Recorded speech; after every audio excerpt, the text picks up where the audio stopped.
when love isn't enough. I used to believe love was enough.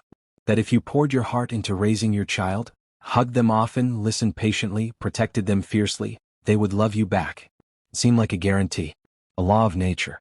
I never imagined that love could be met with hatred, especially from the person you love most. But here I am. My son is 8 years old, and he hates me. He doesn't just say mean things or roll his eyes like other kids his age. No, he scratches, hits, and bites me. Every time we're in the same room, I brace myself. My arms are covered in bruises, 50% of my skin is purple, yellow, and aching. I'm his punching bag, and I have no idea why. I didn't hurt him. I didn't scream at him. I didn't abandon him. I tried to be everything a parent is supposed to be. And still he looks at me with rage. Like I'm the monster hiding in his closet. I've tried everything. Gentle parenting. Discipline. Ignoring. Explaining. I've bent over backwards trying to understand him. We put him in therapy. We checked for diagnoses. We tried medication, then went off it. Nothing stuck. I used to pray that nothing would ever happen to him, that he would grow up healthy and safe. But I've learned there are worse things than losing a child. It's watching the child you love grow to despise you. And no one prepares you for that. I remember watching a movie last Thursday. There was a scene, a boy about my son's age playing on the beach with his father for the last time. Just one perfect day. And in that moment I sobbed, because I knew I might never get that day with my own son. Chapter 2, The Invisible War. It started when he was 5. We thought it was a phase, maybe something to do with starting kindergarten, maybe a new environment, new stress, new friends. But then came the meltdowns, and the screaming, and the rage. I'll never forget the first time he bit me. His tiny teeth sank into my arm so hard I cried out, not from pain but from shock. My own son, biting me like I was the enemy. From that point on, it became a war I didn't understand. A war I didn't know how to fight. At first we blamed ourselves. Maybe we weren't being gentle enough. Or maybe too gentle. Maybe we were spoiling him. Or maybe we weren't giving him enough attention.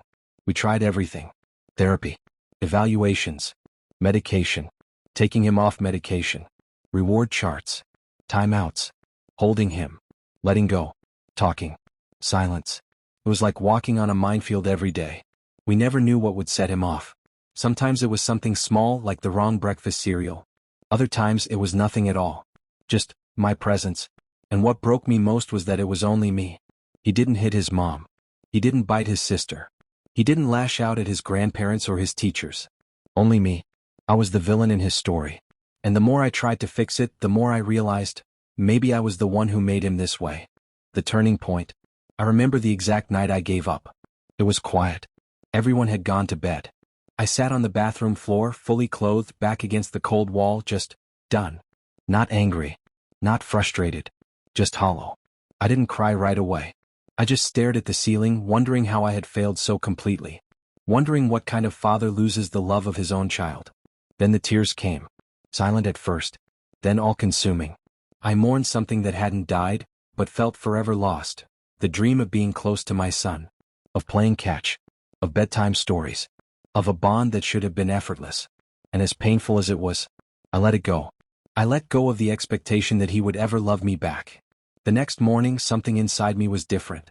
Not cold, not numb, but calm. Detached, almost. I stopped trying to win him over. I kept my distance. I stopped fighting the tide. I stopped reacting. And that's when I noticed something. He didn't attack me as quickly.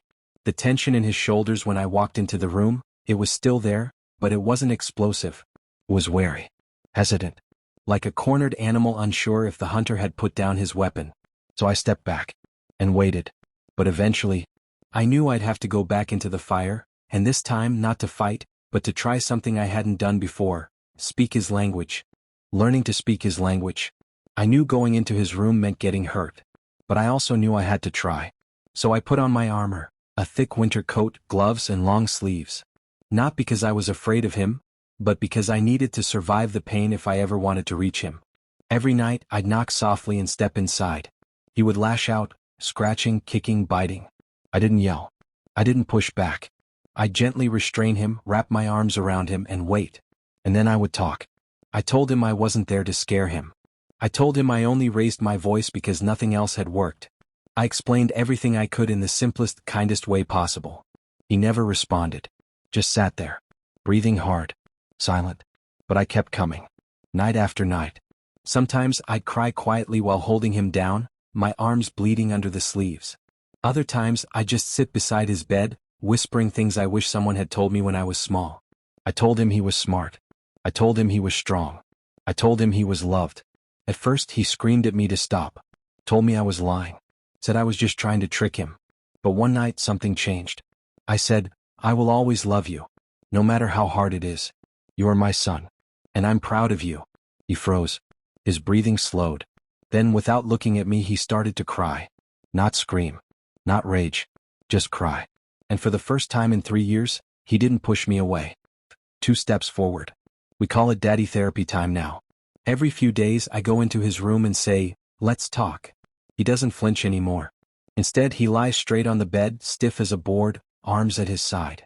I press down gently like he likes, some kind of deep pressure thing that calms him. He says it makes him feel safe. And we talk.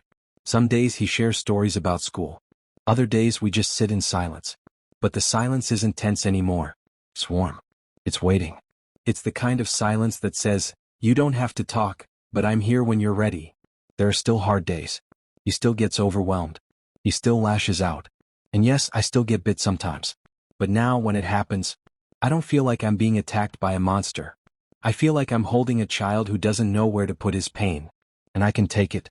Better me than anyone else. That's what being a parent means sometimes. He still doesn't say, I love you. Not yet. But he lets me sit beside him. He lets me touch his shoulder. He lets me stay. And that's more than I had a year ago. I know healing isn't a straight line. It's messy. It hurts. But for the first time in years, I believe we're going to be okay.